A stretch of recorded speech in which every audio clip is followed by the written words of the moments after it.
I'm John Chudley, and I'm the Divisional Apprenticeship Director in the South for the National Apprenticeship Service. Can we talk about higher apprenticeships? Yes, where to start?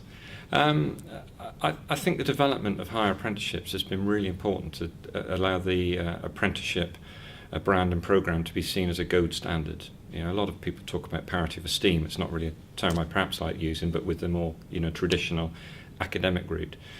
And I think if young people can potentially see progression within a career or profession through the apprenticeship framework model, then I think it can be seen as an alternative route to the traditional A-level university route.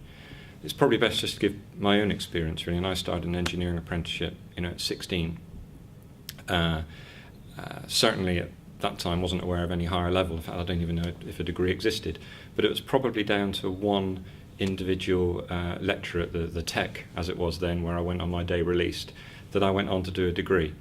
It wasn't an easy progression. In fact, it was very difficult to do, and then I progressed on to a degree and a PhD and ultimately a chartered engineer.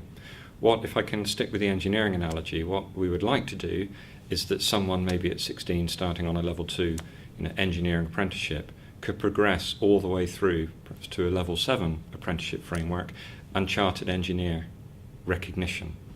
So then it's talking about the profession and the fact that they're a chartered engineer, not talking about having a degree. I don't talk about having a degree when I'm with my engineering peers. It's the chartered engineer that gives me my as close to a license to practice as there is in engineering, and that gives me my credibility in my chosen profession. And I think there's a lot of professions where that actually sits, be it accountancy is a perfect model, and there's a lot actually rolling out now. And do you see the progression from level 3 development to level 7 development being employer-led? It should be. All of these higher apprenticeship frameworks should be employer and profession-led. I mean, the good thing, I know it has to work with sector skills councils, but of course I think as we get towards the higher levels, then it has to be employer-stroke profession-led.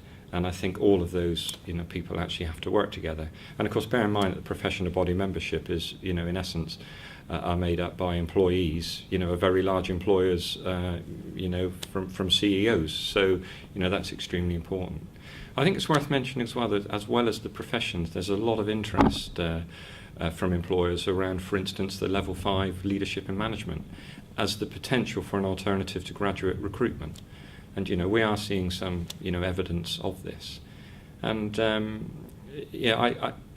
interest has been fantastic, as from the Higher Apprenticeship Investment Fund, and I hope, whether people were successful or not in the Higher Apprenticeship Investment Fund, if they've got successful partnerships there already, that they look to develop their business plan and actually make it work anyway, because I almost feel we're at a kind of once in a generation opportunity. If we make this work, it's going to transform the sector.